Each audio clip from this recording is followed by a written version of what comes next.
outreach and publication coordinator. I'm Jill Evans, and I teach high school Spanish. I'm Jill Garza, I also teach high school Spanish. Wow, bless you guys. I can do the kindergarten. I can't high do school.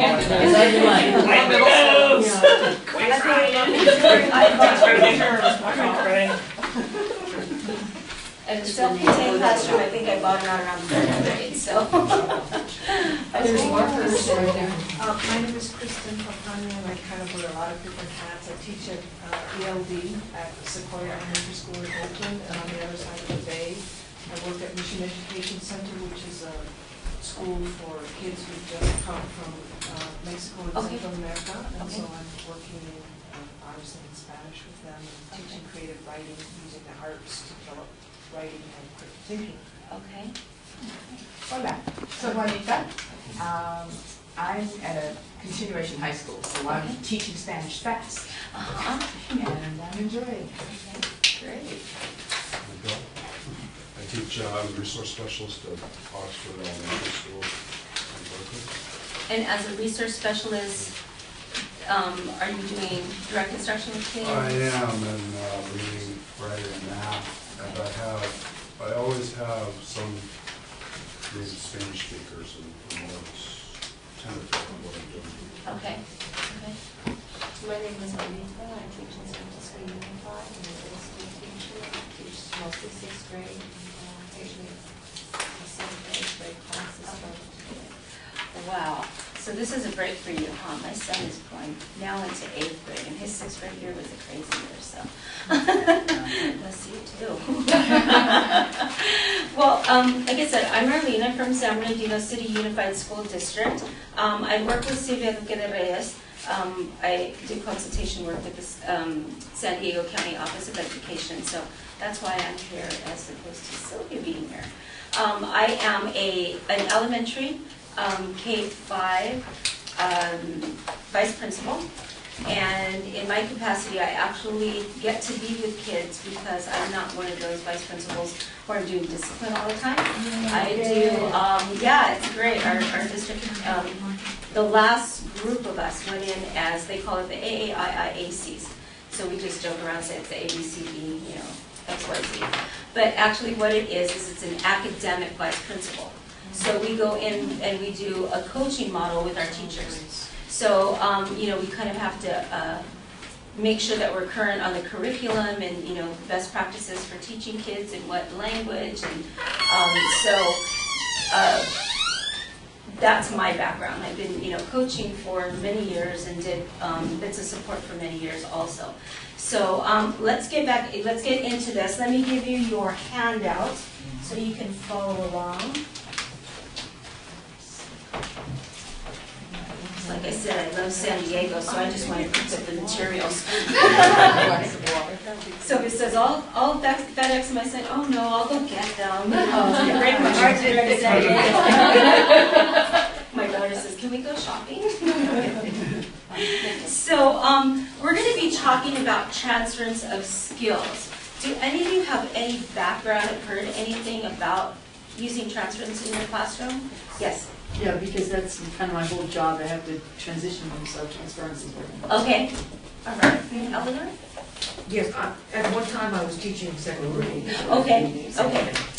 So what we're going to do, what I'd like to explain at the beginning is that when we talk about transference, we're not, I want to do this at the beginning, not at the end, because it does come up at the end of the presentation. But what's the difference between translation and concurrent translation and transference? And the big difference is that with the concurrent translation, basically I'm saying carro, car, boy, niño, and I'm going back and forth.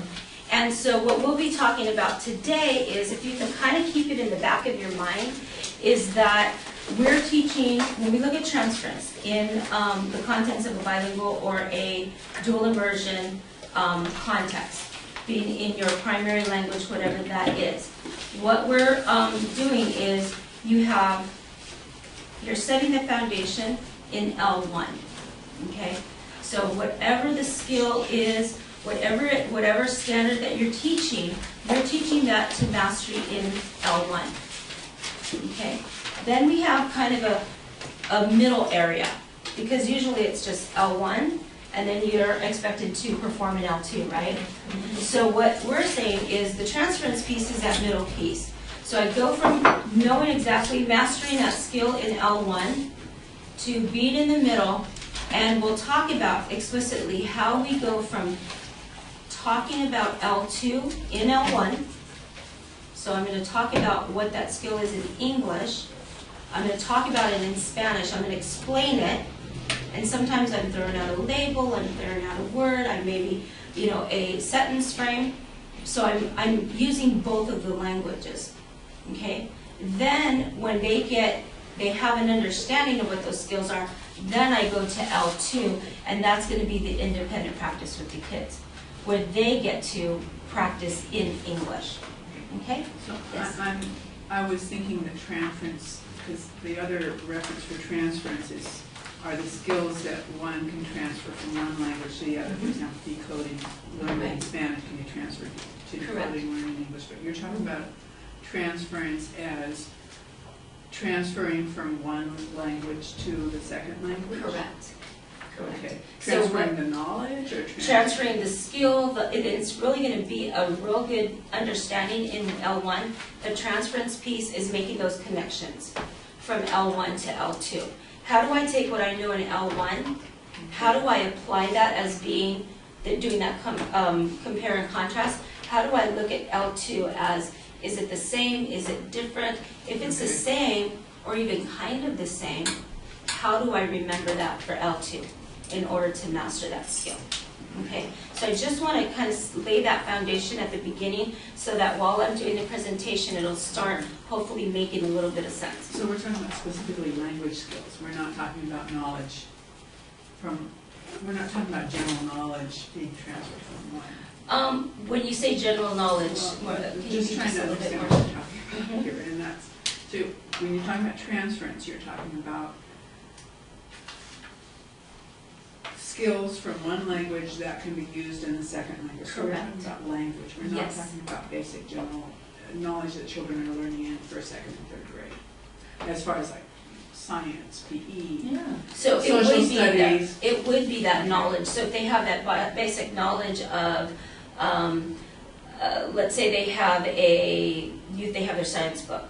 So they already know what a title looks like in Spanish. They know that that'd probably be something that's bolded.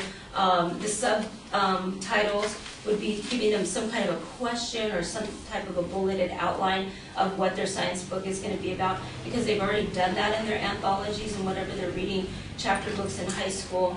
I don't know, what novels, I'm sorry, I'm elementary. Chapter books, the ones with no pictures.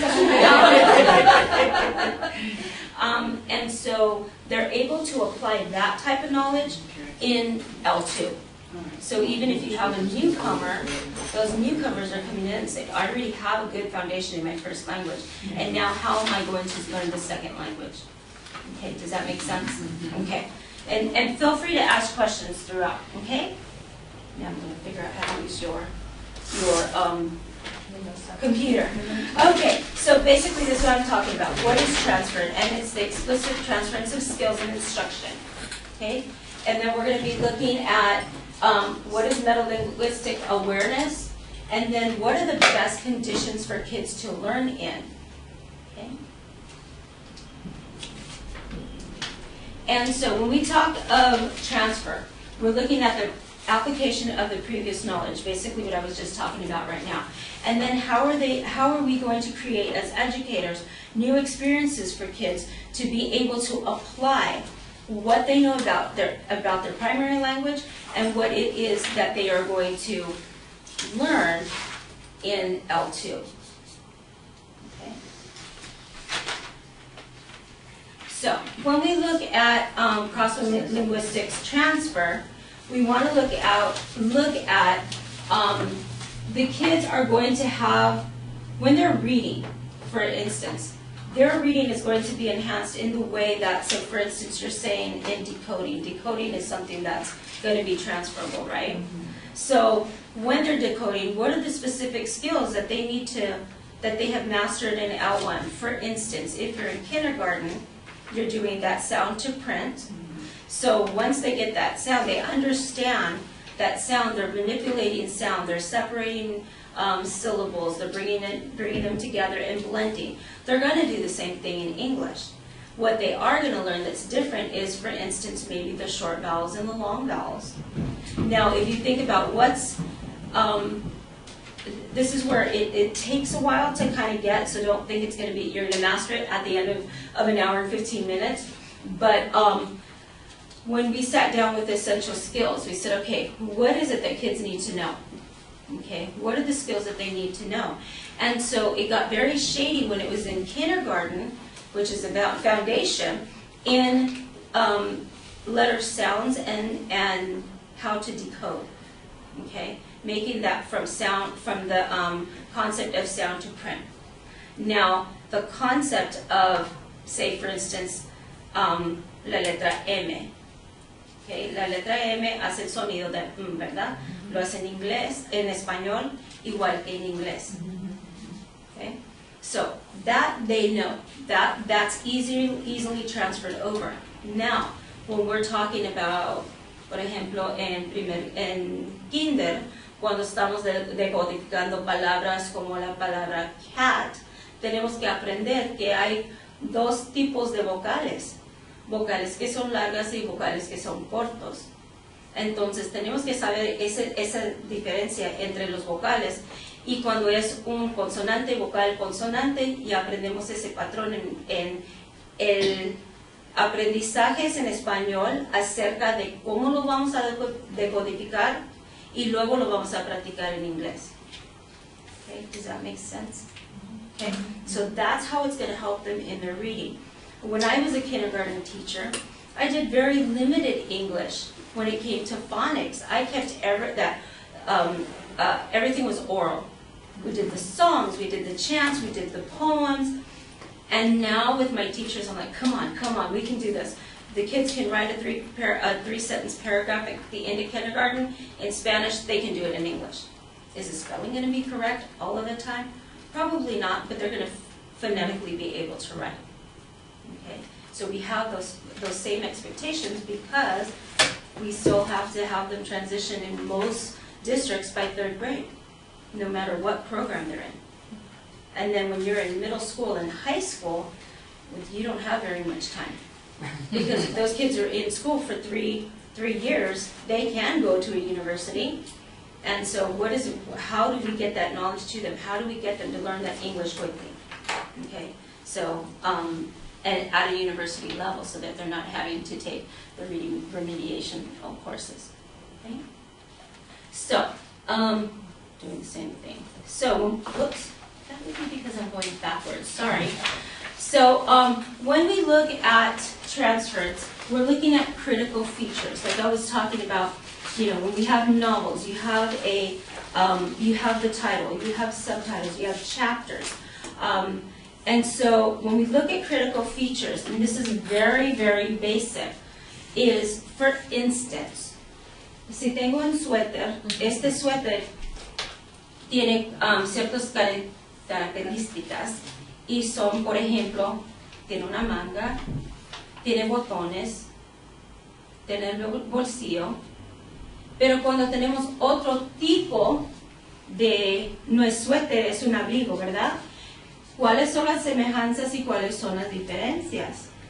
Y eso es lo que estoy hablando acerca de los dos idiomas.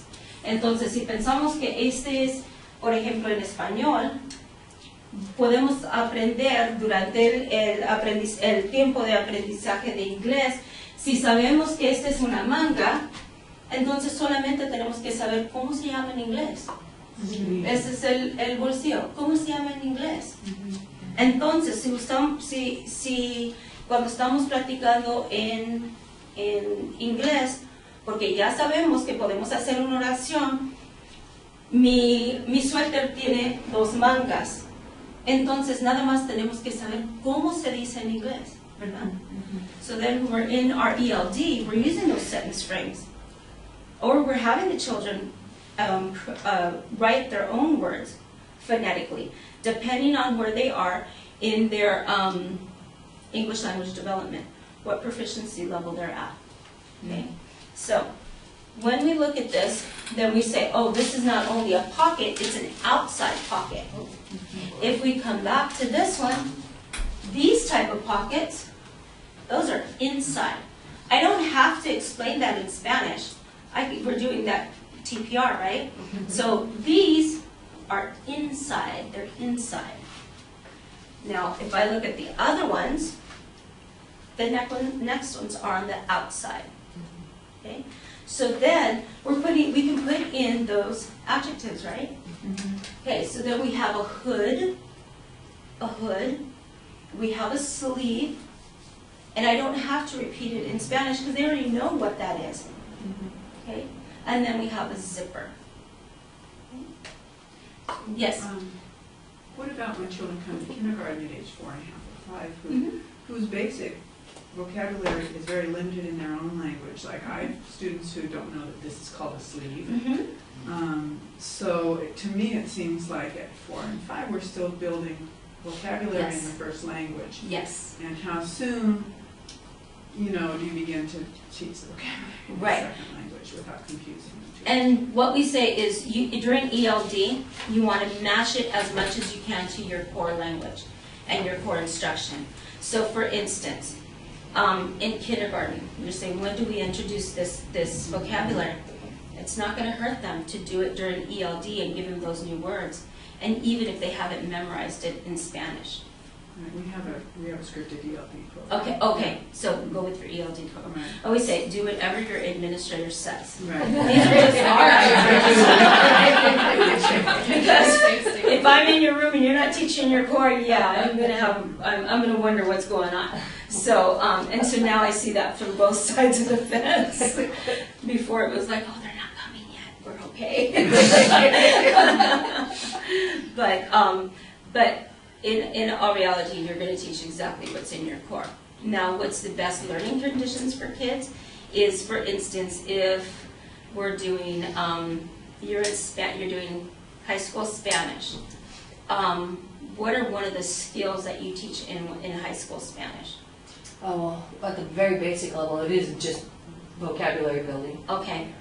So, do you connect with your English department to see what skills and strategies they're teaching? You know what, I do that for the AP level, because what I'm trying to do is teach the same set of skills, and especially for my English for, my Spanish for Spanish speakers, because most of them are in ELD, and I'm actually just reinforcing what they're learning in ELD, in English, and in my class. It's just in their native language. So do you those do skills it? are transferable. So are you doing those skills as a pre-teach to what they're going to do in English? Okay, good. So for instance, if the social studies teacher is teaching a war, I will talk about that same war, but in Spanish and from the perspective of an immigrant coming in. Okay. We do a lot of that kind of collaboration. So it's not that, again, it's not that direct translation. Right. You read, see again, English, kindergarten. I'm not reading, what's one of the books? Second grade. Boomer Goes to School. Okay, Boomer Goes to School, and then I don't read Boomer va a la escuela, and because what are they going to do? They're going to drown out the language that they don't know. So you're pushing them to another level so that when they are in English, they're able to be successful. Yes? I think that one of the questions that my colleague was raising about, how much English you're giving them too fast, because you want to avoid where it just becomes confusion. It's like it becomes so much that then they don't know where to put the phonemes or how to connect the vocabulary. Is there actually a point where that happens, or is there a point where you want to get this? That's why they say don't transition until they're in second grade. But if you haven't done stuff before you get to second grade, trying to move them over is really hard. Right. So the best way to introduce it to them so they don't just get phonetically confused. And let me go through this, and I'll show you exactly what the explicit instruction will look like. So this is basically just your Venn diagram. What are the similarities, and then what are the differences? So then when we look at metacognitive, metalinguistic awareness, let me have you just read this for a second.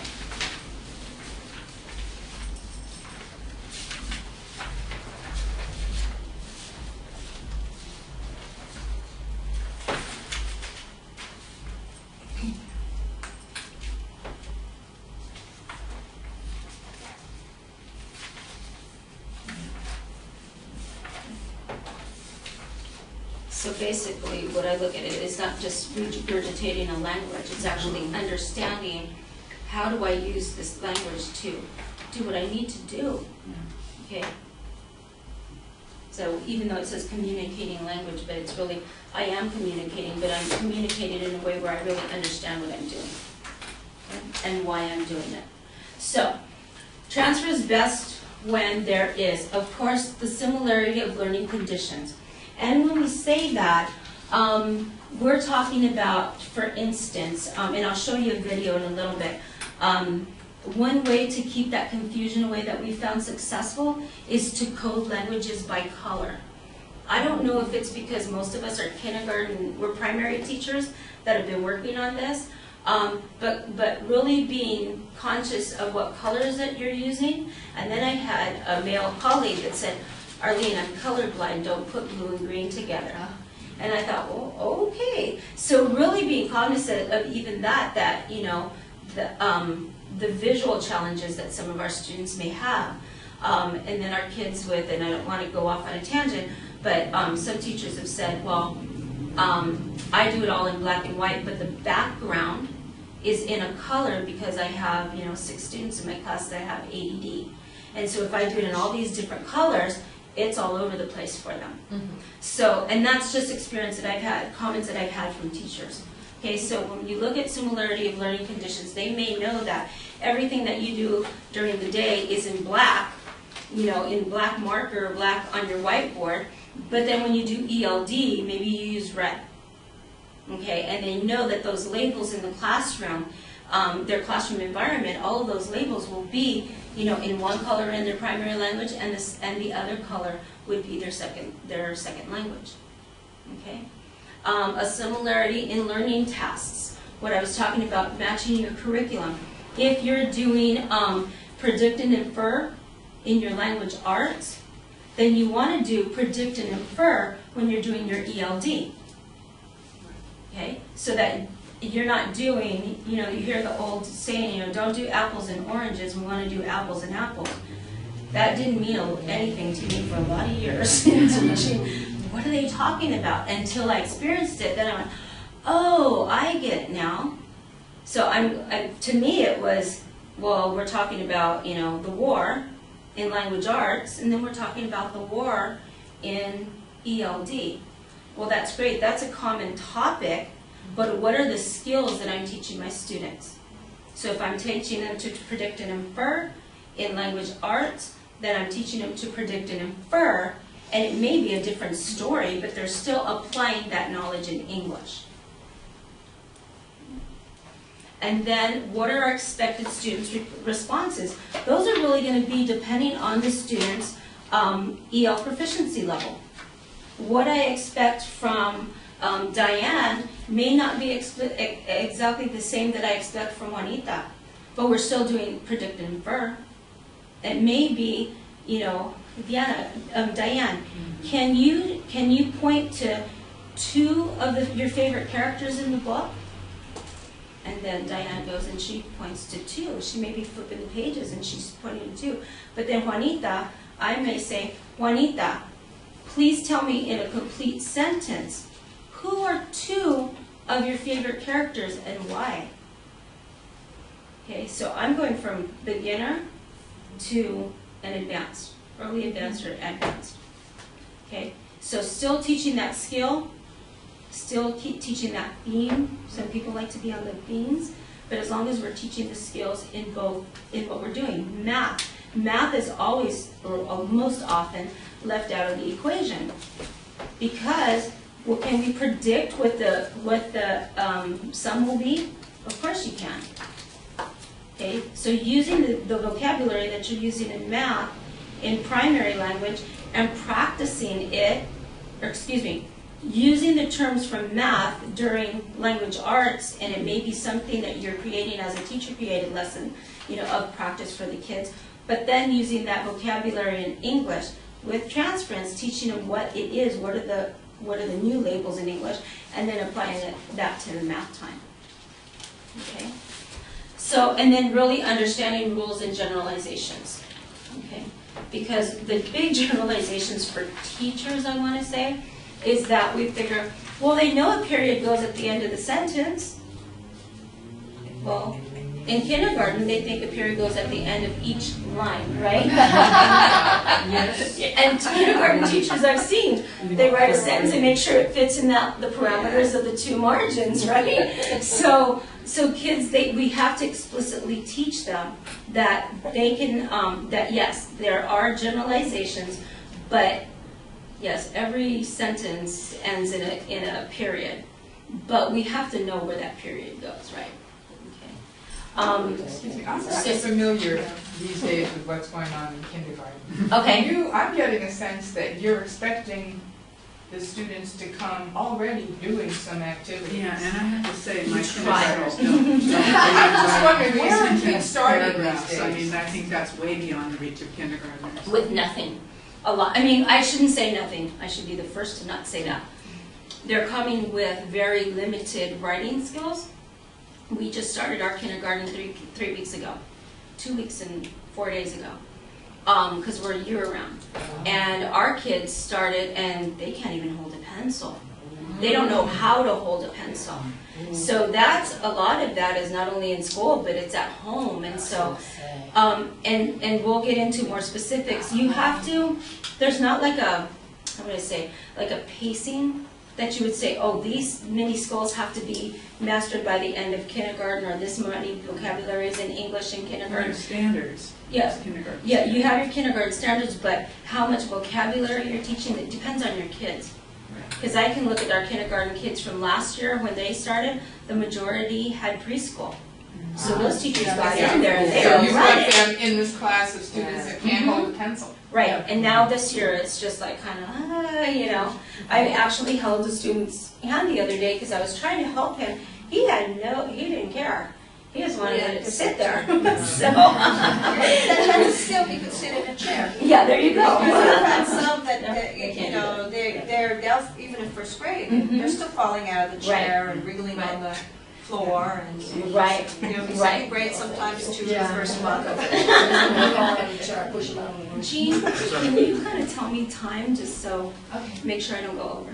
Yeah, you've got, About 40 minutes. Okay, so when we look, I'm sure most of you are very familiar with this, of Cummins, and when we're talking about BICS and CALPS.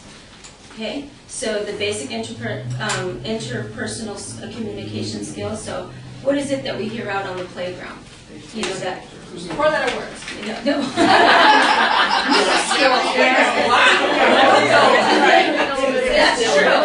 That's true. We do hear them in kindergarten, that's for sure. And then you have your CALPS. Okay, what is the academic language that the kids need to know to be successful academically in their schools? What gets them to meet the standards in English? So the gray area are what are those common underlying proficiency, operating systems. What are they? What is exactly? How do we get them from, exactly, it's a transference. It's how do I get them from being at that basic level to that advanced level? Okay. So when we look at Spanish and English connections, we think about, okay, what is it, and middle school teachers, you'll just have to teach me this one. Getting to understand what all those prefixes are and all those suffixes are, the ones that have the Greek and Latin origins. How do kids that already know or have a very good foundation in their primary language, and how do they apply that to decoding in English? Okay, when they're in kindergarten, how do they understand that what I've already learned about the letter S or the sound of the letter S, how do I apply that to English? Okay, so we're looking at their phonological awareness, morphological awareness, semantics, lexicals, syntax, and discourse. Okay? So then, when we look at general and specifics about the language, when we talk about general, it could be the simple understanding that when I see letters, I know that's not math. I know that represents something. That's telling me something. So when I'm in middle school or high school, and I open up, my favorite magazine, whatever it may be, it's am I scanning that magazine for just real, the gossipy information, or is it something that I really like to study as a middle school kid in, say, National Geographic? So it's the kids they know that print has some type of meaning. Okay, and it's just like we always say, kids have to know why they're reading. They have to have a purpose for that. So that print, in general, has a purpose. Now, what those purposes are, as the kids grow older and go through school, to understand the different genres of writing, okay, or reading. Comprehension as thinking. Somebody mentioned something about comprehension. I can't remember what it was a little bit ago. But basically, if you've mastered, predict and infer in your primary language, then we just need to get you to that next level so that you can apply that in English or in whatever the second language is that you're learning. And is anybody in dual immersion? No, it's all primary. Okay, all right. So again, I was talking about prefixes, suffixes. When you're looking at grammar, where do the verbs go? Where do they go in the syntax of the sentence? Okay, and kind of the joke in my classroom was always, oh, in English it's always backwards. And so, because I heard it all the time through my schooling, and Spanish is my second language, but I would hear my teachers tell my friends, oh, well, in Spanish it's backwards. And I go, oh, okay. And so just their self-esteem, thinking that their first language was a negative part of them. And so my thing as a teacher was, oh, in English it's backwards. So we look at more specifics. What are the infinitives? Okay, how do we teach that to kids? Okay, and I'm not going to even get into a lesson with that one, not right now.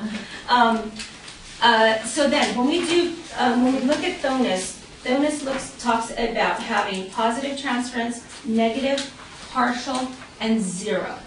So positive, let's just kind of get feedback. What would you think that would be?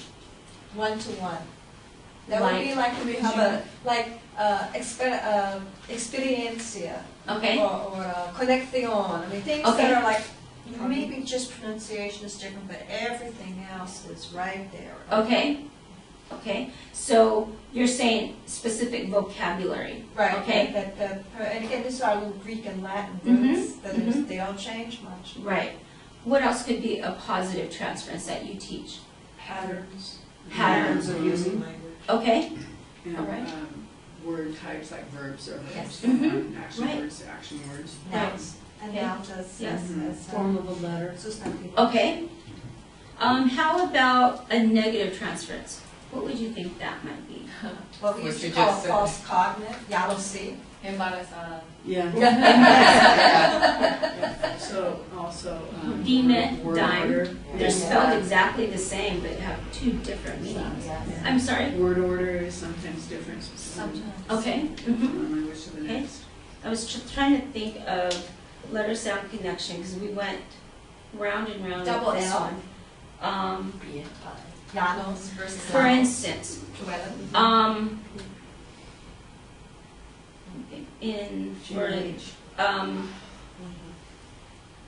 okay, so we say the letter sound connection in Spanish. La H es muda, ¿verdad? No dice nada, no tiene sonido. Okay.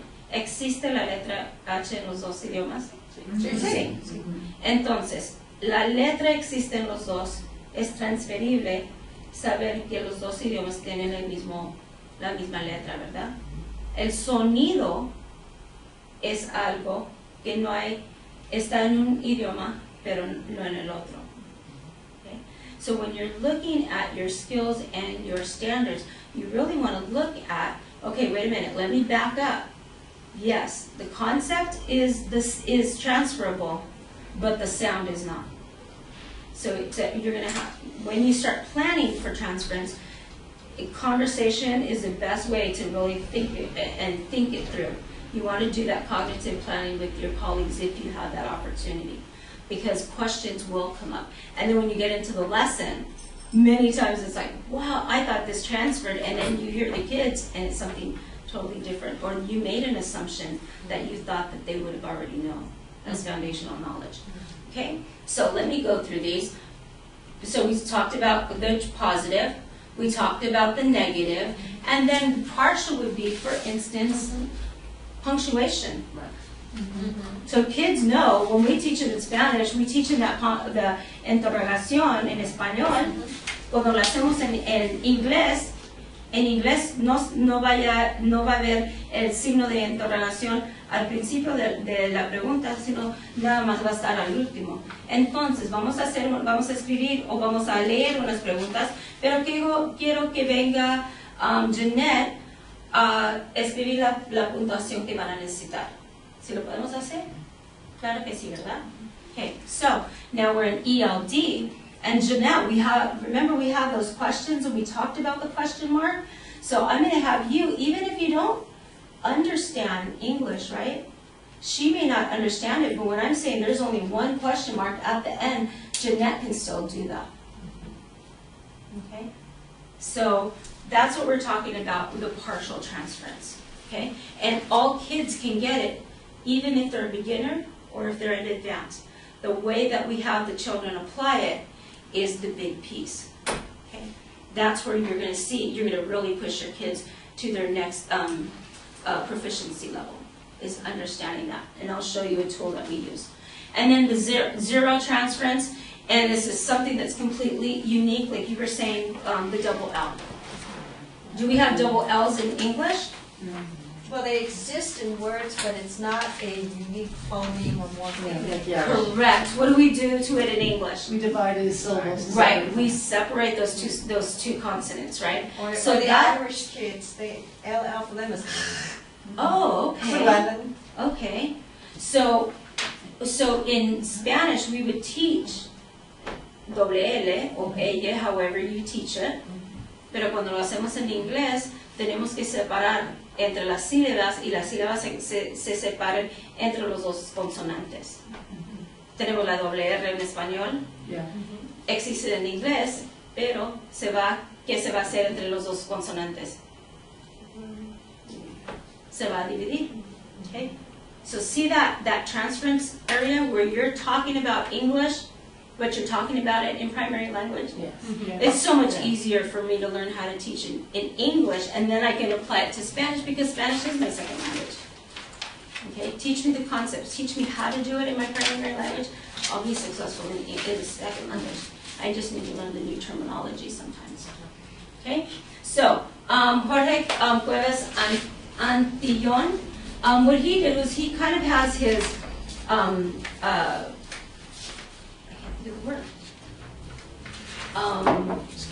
Scale, thank you. Couldn't think of it in English or Spanish. So when we're looking at zero transfer, it's something that exists just in that one language, okay? Or maybe in the other language.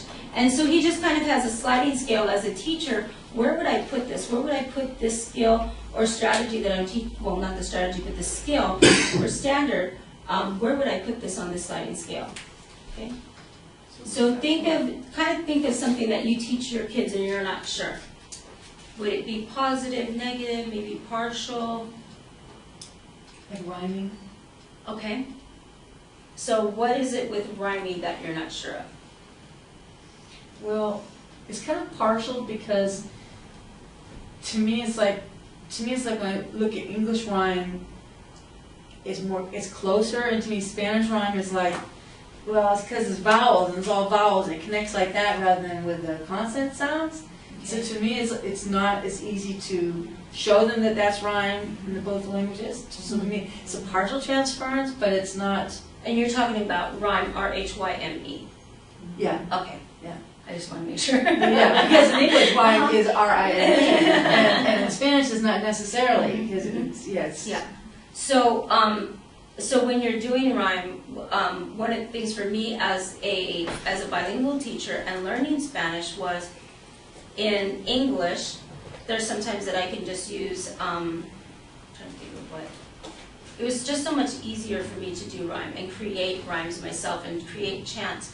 But in Spanish, then I had to think about the whole syllable and did it sound right? Now, when you get to when you're teaching the kids about rhyme, and you have S-I-O-N and C-I-O-N in English, at that time of that lesson, is it that you're teaching the pattern and when to use the C and when to use the S, or is it that you're just teaching them rhyme and to listen in to be more focused of what that last sound is, or chunk of sound, I should say.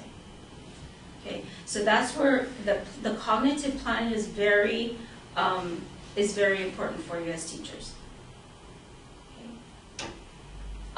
Any questions up to right now? Anything at all? Okay. So how do we do this? I'm going to go ahead because I've done a lot of this. Unless you guys really want to do an 8-pair share.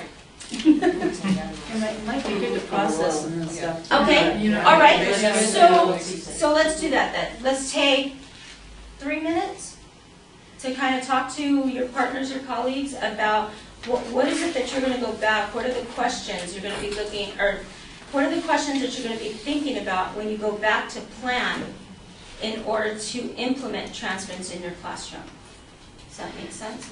What is it that I teach? What is the hardest thing for my kids to do? And how can I use my understanding of transference up to this point to help my students learn English? Yeah. What's that? Or Spanish. Or Spanish, that's right. I teach that from day one. Take a few minutes. Take about 3 to 5 minutes.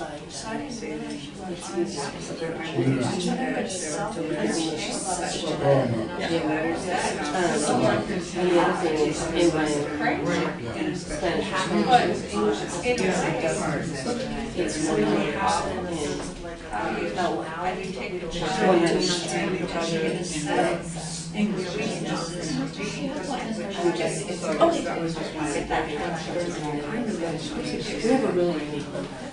We have, sorry, we just started based on what's happening in this district.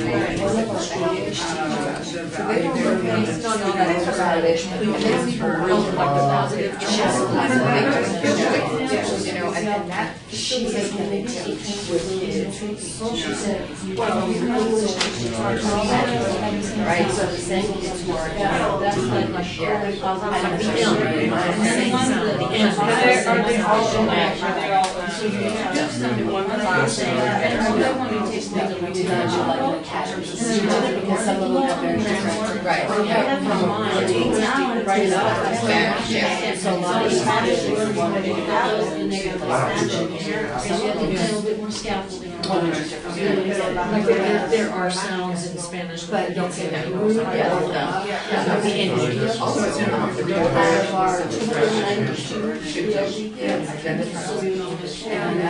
Do you just primarily you should teach any of the dialects like SH, TH? Just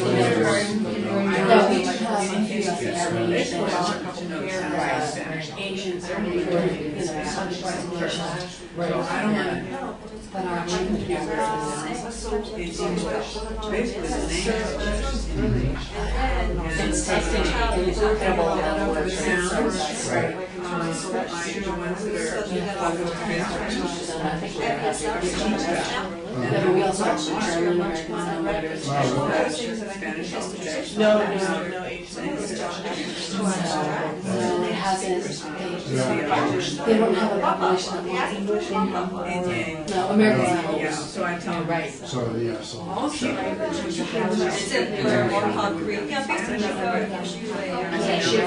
you can finish up your last thought. In 5, 4, 3, 2, And this is the time we wish we had as teachers to actually get to talk to the person that works with us, huh? We don't have a lot of that time. But what were some of the points that came out? The subjunctive, my Spanish speakers use it without even thinking about it.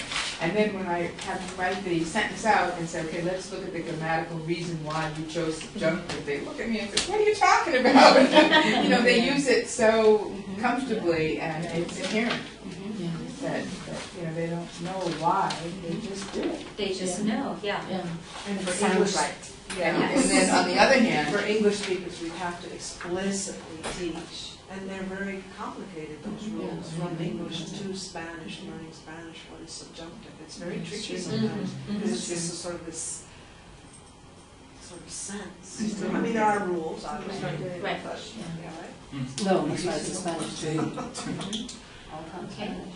Anything else? Putting the accents. Okay. I mean, that's, and I mean, a lot of my native speakers, that's, they don't see why you need the accent. They know how to write it, obviously, and say it, but the accent. But even for the non-native speakers teaching, you know, when you need the accents in the sentence or the word, etc. And how it changes the meaning of the word. Exactly. But we do the same thing in English, we just don't really listen to it. You know. So yeah, explicitly teaching. So how do you think the transference, how would you do that in your classroom to teach that? Well, That's a big question right now, huh? yeah, that's, Exaggeration? yeah, exaggeration, exactly, that's good. I do it with hands. Yeah. That we're looking So- at where's the heavy part of the word. And Okay. We can transfer that from both English to Spanish. So now in, since you're teaching high school Spanish or middle school Spanish, are you able to take a block of that time to teach the kids, or could you have one of the English teachers teach about the stress in the word so that you could just explicitly have them practice it in Spanish? Because it would be the concept like our lower grades where we're teach it in Spanish and then practice it in English. Would you have that opportunity in a Spanish class? It depends. Well, yeah. I mean, a lot of them, they've done that. They've done that in the lower levels. I don't know what grade level they do the confidence level, but they've done that. So if you point that out to them, they've got it. So Okay. that's already part of their knowledge. I think the thing that's tricky for them is when you have to actually do a written accent, because we don't really do that. So, I mean, I have different ways of teaching it, but I don't know that I can take something particularly from right now and transfer it. Okay. Well, the thing is because it's, you know, like yesterday when she was talking about the accents, you have to know that that's how the word is pronounced. Right. If you don't know that the word is pronounced that way, how do you know if it's, you know, telefono or telefono? To them it sounds the same. Right. So it doesn't matter how many claps you do, one clap is not louder than the other. Right. And that's a difficult. Jeanette is absolutely right, because if you're starting to understand penultimate syllable, why isn't it telephono? Yeah. Because I went to no, it's telefono, you dance. See, my mother speaks to me like that all the time. It's like, well, I'm not claves and drugios. She says, you don't need that. What is that? No, I told her, you don't need that. If you're a native speaker, you don't need that. But even as a native speaker, there are words that I have never seen before in my life in Spanish. You know, when you're reading a novel, I don't know, and I'm like, what is this word? And you look it up, and you have to look at all the, you stress it, you go on the dictionaries, it's not natural, so. And then that's even another skill that we're having to teach kids is where do you find the resources to figure out how do you divide this word by, where do you divide the syllable? Where is the syllable? Where is the stress? I mean, those are even other skills. And again, it's applying. Can you transfer? And let me say that right now. Are you going to transfer everything that you teach? Absolutely not. There's no way. You don't have enough hours in the day to do that. You don't have enough days in the year. But what we found that has been most successful is you start off with transferables. Then you go to the partials, and then really stressing those non-transferable skills. Those are the ones that you want to spend the most time in. Because a transferable, it may take you 3 minutes to explain it because they already have that foundational knowledge in their primary language. Yes? It seems that like in writing, it's really helpful if they write on a genre, a type of topic in their first language, and then you come back and you revisit it in the second language, because then they kind of already kind of know how to organize their ideas, and then it's just a matter of writing it out. And they know that they want to elaborate because it's a topic that they've already written on. So it's not direct translation, but maybe Parallel topic, not the exact topic, Okay, but parallel close topic. enough, same genre. Okay, I'm sorry, I didn't hear the genre part. Okay. Okay, so when we look at transference, pretty much in most school settings, they're doing the Spanish is taught in Spanish, and then the English is taught in English. And the transference, what we're saying is you explicitly teach L1 to mastery, then you teach about L2 in L1, and then the kids are applying their skills in L2. Okay? So now, how do we do that? So let's go into direct instruction, and let me go here. When we look at direct instruction, we know the steps in direct instruction, correct? We know the orientation, presentation, either structured practice or highly structured practice, guided practice, and then independent. Now, there's going to be another piece to this, okay? The piece is, remember I was talking about L1, and then L1 about L2, and then applying L2, correct? When we're looking at direct instruction, we're talking about the whole direct instruction model is how you're teaching to mastery in L1. Okay? So the kids, the most success that where we've seen this work at is that if a student really masters a concept or a skill in L1, so the teacher is having to go through the whole direct instruction model into independent practice in L1 with at least 80% accuracy, then you introduce this. Okay? Does that make sense? Yes. Well, you introduce the direct instruction model for transference. So, Diane, you were asking, when do I, it was about vocabulary, was it that you said, when do I introduce more of the English? Is that what it was? I was just, I don't know, I remember saying, I'm not sure what you're talking No, about. I think it was when, we were talking about when there was too much at Okay. some point in time where It's too much, Right. okay. So, for instance, what's something that you find that's really hard for kids to understand in kindergarten? Or for them to produce in English in kindergarten? First thing that comes to mind is that C has two sounds, and Okay, when do you say S, and when do you say K? okay, okay. So when do you decode it that way, right? Okay, so in Spanish, you're teaching, they And learn to it's not teach. S, Okay, S, so, but C. right. So what you're doing is you're using the direct instruction. So do you use Hoot Mifflin? No, we have a 4 out here. Okay, you use open court. So in open court, you're teaching the sound, and then you're teaching how that sound is connected to something in print, correct? Which is the letter C. So they connect that sound to print. When they're able to do that with 80% accuracy, so we're not saying 100%, some kids it may be 75 and they're ready to go, 75% accuracy, and they can go. Once they've mastered that skill of that C, then I say, en español, digo en inglés, ya sabemos que es la letra C. ¿Qué sonido hace la letra C en español? ¿Verdad? Ahora, vamos a ver en inglés, cuando hacemos nuestro aprendizaje de inglés en la tarde o en media hora, vamos a estar usando la letra C. En esta ocasión, en esta lección, nada más vamos a usar la letra C con cuál vocal. I o E. Ok, so con la I y la E. Cuando ponemos el consonante de y el sonido de o la letra, let me go back. Cuando tenemos la C con la E, en inglés, en español va a decir que.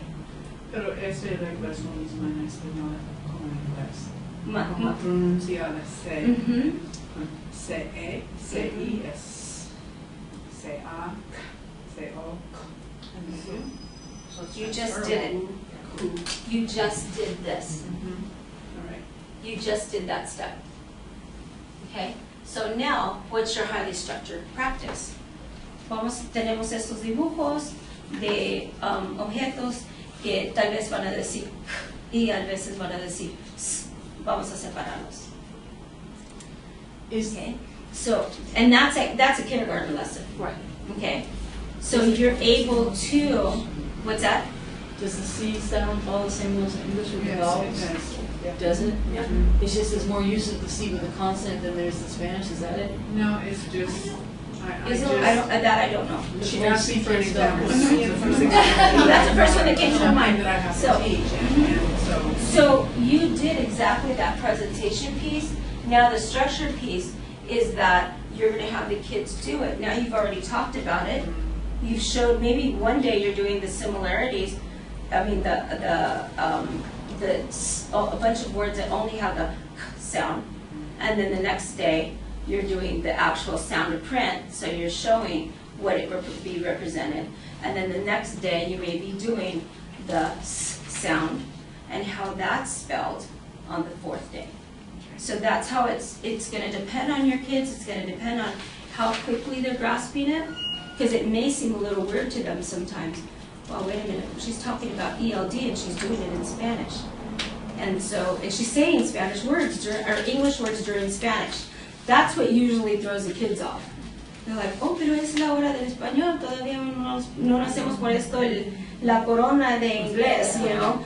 And so it throws them off, but if you teach the kids from kindergarten, ahora es el tiempo de transferencia, entonces saben que vamos a estar explicando, revisando lo que sabemos en español y aprendiendo algo acerca del idioma de inglés, sea semejanzas o sea diferencias. Okay? And then we go to that guided practice and independent practice in L2 during your ELD. Okay? Does that make sense? Yes. And it's going to take practice. You know what I find really interesting as a high school teacher, and I'm wondering if you guys, any of you who teach high school Spanish, is there the conversation at your high school, at the Spanish 1 level especially, that everything should be taught in Spanish? Even sentence structure? My colleagues were not on board with that. No. Sentence structure. They're just because the kids. I mean, we don't have the time to do 100% Spanish from day one for the Spanish ones. And the French now they do more of more French in the classroom. But this makes more sense to me in what I see in my classroom. And in our school, we have I call them the old school. They're not old. They're just old school thought. You know, that everything has to be in Spanish. And I'm thinking to myself, when I was 5 years old in a kindergarten class, and they asked me, what is your name, little girl? And I said, Jess. Because I didn't know what the hell she was telling me. You know? Right. It's the same thing for these kids. It's just going from Spanish to English now. So at the lower levels, at the Spanish 1, beginning the Spanish 2, depends on the dynamics of the class, when I'm teaching a concept, I teach it in their primary language of English. And then we transfer it. And I'd even venture to say that you could do it at any level. Because it's Certain how concept, well do they understand that skill or concept? How much do they really understand about it in their primary language? So you're talking about teaching Spanish to English speakers? Yes, because I have 2 hats. All right. We're also the hat of teaching Spanish to English speakers. But it's language. Well, Right, and what's so it you're like- saying that the concepts of how the language works should be taught in the first language? Okay, so explicit teaching of transferability, again, you have to have those conversations. What are the best learning conditions for kids? How can you explicitly show them the similarities and differences between the 2 languages so that they're not going to get it through osmosis. Okay, so we have to explicitly show it to them. And sometimes they're going to look at you like that deer in the headlights going, what the heck did she just teach me? And they might have been the best posters and the best PowerPoint. And they didn't get it. okay? But sometimes they'll say, I know that, oh, it's like this.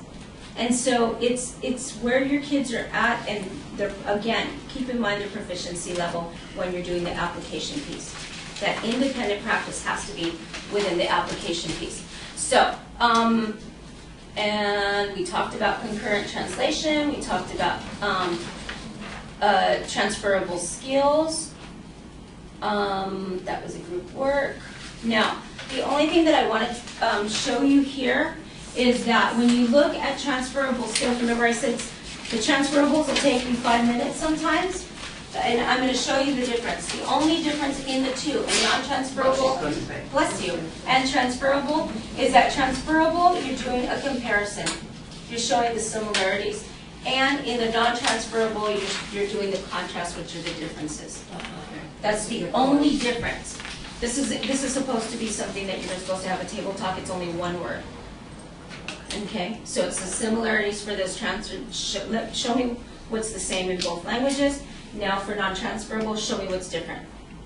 Okay, for the punctuation, I got it in. I already know it in Spanish. I'm just taking one of those away and applying it in English just at the end of the sentence with a question mark.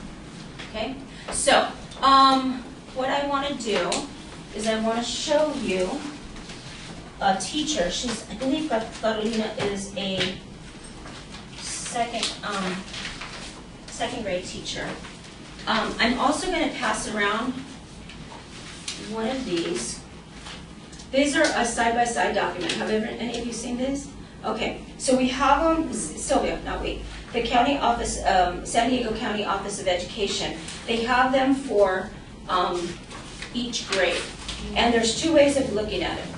So you go from, on this one for instance, you go from the SLA standard for the Spanish language arts, and then it will teach what are the scaffolds for kids that they need within each proficiency level in order to acquire their ELA standard. So I just happen to bring 4th grade. Now you can flip it. San Diego County's going to get a lot of phone calls. And we have the other side. So when you have dual immersion schools, that you have EOs and you have ELs in the same classroom, it shows what the EOs will have in English and how do they acquire the Spanish. And then you go back, you go up. It's a whole different training. This training alone, it takes a few hours. But I just want to show it to you just so that you know that it's out there. Some teachers just like it because it's a quick tool to figure out how am I going to scaffold this skill for them to learn it in their second language. Okay. Is it possible you to copy one of those in a different grade level? Yes. I'll actually I think I'll look for it right now. Let me put the video in of Carolina because I want to show you what Carolina does in action. The San Diego Office of Ed also created a comprehension book. The only thing is they only did it for 2nd grade. So, but it has a lot of really, really good ideas, and so I'll pass that around while I'm trying to figure out where I load this in. Is it here on the side, Jean? I'm thinking yes. Is anybody technologically savvy? I can grab someone from Australia that doesn't work.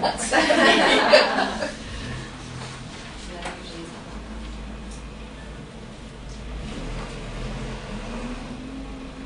If you go to the little arrow on the bottom. On the bottom? By the E, go for 2. Yeah. Here, there's a, Maybe it is. Nope. the arrow, see, to the left of the startup. Are we still right? Oh, okay, thank you. Oh. Yeah. Oh, okay. That.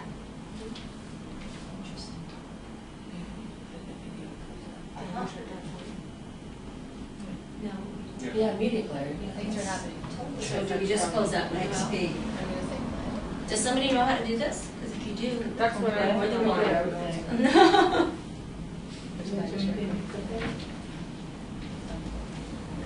Yeah. That's fine. Probably left. Great.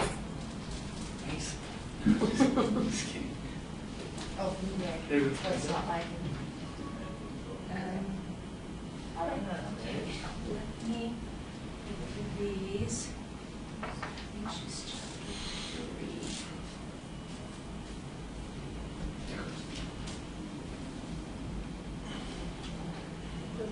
the blue one. Oh, sorry.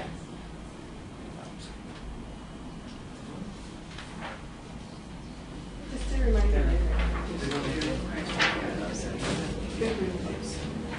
Remind me later. No, remind me, yeah. Yeah, there, that's not the thing. No, don't do that one. That's good. Don't. That's the voice of experience. Okay, here she is.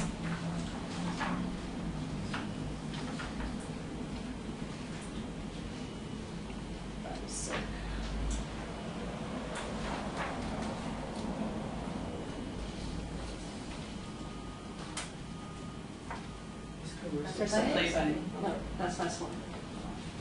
Go back to the. No, we're okay here. This is where we want to be. So do you see the plate? Where's It's the big the- circle with the Big, black. are you over at to the The left? black arrow, other side? Other side. So you go to your left. On my left. Well, Speaker on. Wait a minute. Here's a speaker. Oh, okay. No terminará. Okay. La estrategia que estamos usando es predecir. Predecir, recuerden, es usar la información del texto para tú escribir, para tú pensar ahora qué crees que puede suceder ahora en el cuento.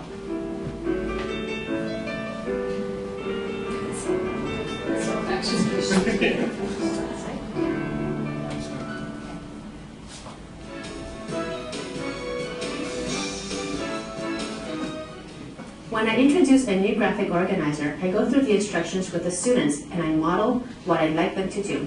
Vamos a usar esta tabla para escribir cosas que están pasando durante el cuento mientras lo estamos leyendo por primera vez. Nosotros vamos a ponernos en el lugar de Alexa. Porque Póngase nuestra de lector Alexa en la cajita no se que queda está abajo del quieta. título. Tú en el caso de Alexa. Y si no tienes todo, lo vamos a leer todos juntos a la cuenta de 3, ¿sí? ¿Crees que Uno, dos, ahí se da quieta cuando le están haciendo trenzas en su pelo? Entonces vamos a llenar esta tabla diciendo cosas que suceden en el cuento y tú qué harías en el lugar de esa. 3. Estrategias clave. Es muy importante. Vamos a formar una opinión acerca de Alexa. ¿Están listos para leer? Les voy a dar tiempo para que lean las primeras dos páginas, 187. Cuando ya tú, ¿por qué Alexa no se queda quieta? Levanta los ojitos. ¿Están listos? Por favor, lean en voz alta para que tú escuches tu voz, para que escuches y comprendas qué es lo que está pasando en el cuento. Pueden empezar a leer. Up on the. Ok, ¿ya todos encontraron la respuesta? Edson, ¿por qué no se queda quieta en esa Tal vez le están jalando su pelo cuando le están haciendo la trenza, que eso no le gusta. Vamos a escribir por qué Alexa actuó de esta manera. Entonces, con oración completa.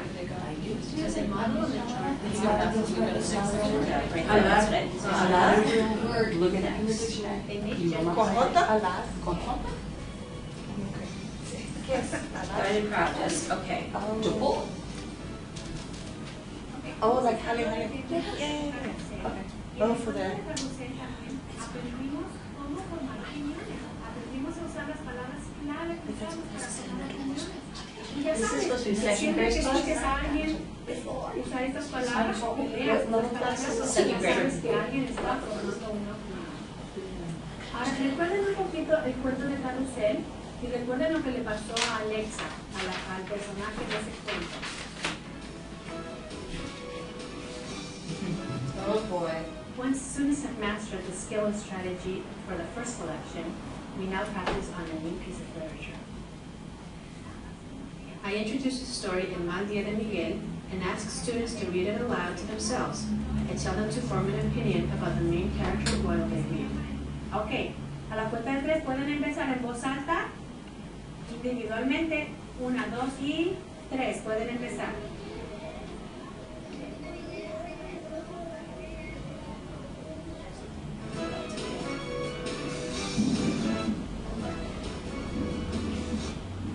There it is. I'm sorry. I transference of comprehension. I'm sorry. What is skill transference?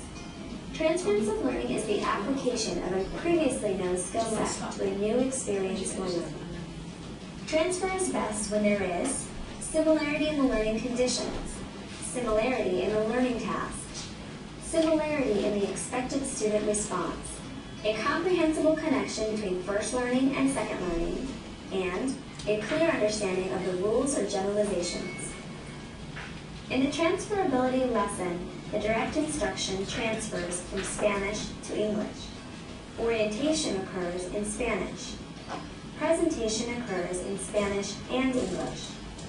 Highly structured practice occurs in Spanish and English. Guided practice occurs in Spanish and English. And independent practice occurs in English. At the start of the transferability lesson, I take some time to review keywords students will need to make judgments in English. Vamos a repasar unas palabras muy importantes, son palabras de vocabulario que utilizamos cuando queremos expresar una opinión o un sentimiento.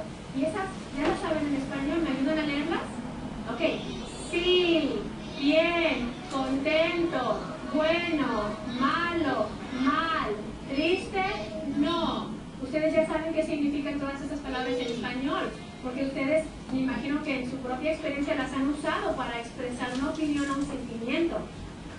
Otra cosa que les quiero enseñar es que dentro de estas palabras van a encontrar antónimos, que son palabras que significan lo opuesto. Vamos a ver si ustedes pueden encontrar los antónimos de esta lista.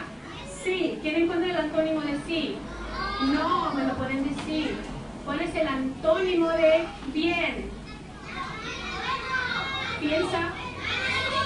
Si yo te digo, lo hiciste bien, entonces quiere decir que lo hiciste mal. Muy This is a bien. true classroom. She ¿Cuál didn't es have el any time to antónimo de prepare or contento? anything. So he just went in and said, hey Carolina, can I? ¿Y cuál es el You know, then we do antónimo a transference. de bueno? So the kids are just yelling out. Well, that's Excelente. reality. Great, yeah. También tenemos palabras iguales a estas que puedes usar para expresar una opinión o para formar una opinión. Sí significa yes. Bien significa right. Quieren decir lo mismo. So she's talking about L2 and L1. Happy. That's the transference piece. Bueno. Good. Ya viste, cada una de estas palabras tiene la misma palabra, pero en inglés, que significa lo mismo, y también en inglés las puedes usar para expresar una opinión o un sentimiento. Y ahora algo muy interesante, también las palabras en inglés las puedes juntar con su antónimo. ¿Quién me puede contar So she's el going antónimo back de esa to palabra? the end. She's color-coded ¿Cuál es el the antónimo o el yes. opuesto de yes? Upfront. No, excelente. ¿Cuál es el antónimo o lo opuesto de right? Wrong. Muy bien, wrong. ¿Cuál es el antónimo o lo opuesto de happy? Sad. Good, bad. Excelente. Entonces, lo mismo que hicimos en español, las palabras de esta columna significan lo opuesto que las palabras de esta columna. Son antónimos. Y estas palabras recuerden que las podemos usar tanto en inglés como en español para Very formar basic una words, and opinión. then she can teach the concept. Next, Use I more present academic academic vocabulary. Have to multiple words, so the concept is easier Ustedes to. ya saben usar las palabras clave que usamos para columnar una opinión. ¿Se acuerdan? So that was just her orientation piece. Yo creo que, es mi opinión que, en mi opinión. Siempre tenemos que decir por qué, ¿verdad? ¿Por qué tenemos esa opinión? Cuando leemos o escuchamos a alguien usar esas palabras clave, sabemos que ellos están formando una opinión. Vamos a aprender que en inglés también existen esas palabras clave para formar una opinión. Entonces, por ejemplo, si yo les digo yo pienso que, eso yo lo puedo decir en inglés de esta manera. I think that. Es lo mismo, pero en inglés, la misma palabra clave. Y tienen que decir por qué siempre, ¿verdad? ¿Por qué tienes esa opinión? Entonces, por ejemplo, si yo les digo la oración, yo pienso que ustedes son unos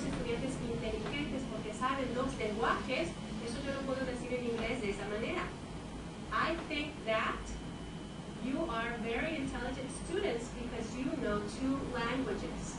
Y vieron que dije la razón, ¿por qué? Because. Es lo mismo, ¿verdad? ¿Sí? Son las mismas palabras clave y estamos formando una opinión también en inglés. ¿Verdad que sí?